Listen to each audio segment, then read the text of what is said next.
Ganito ang tamang paraan ng pagtiklop ng mga damit para maging maayos at hindi magulo. 1. Paraan ng pagtiklop ng t-shirt.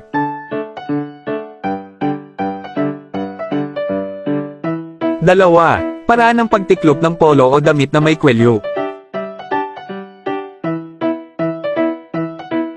3. Paraan ng pagtiklop ng hoodie.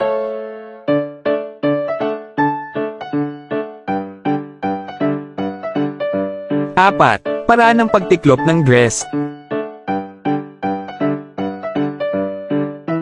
5. Paraan ng pagtiklop ng pijama.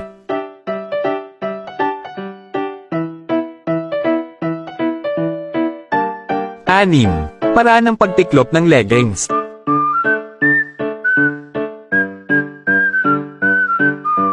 7. Paraan ng pagtiklop ng maong o jeans.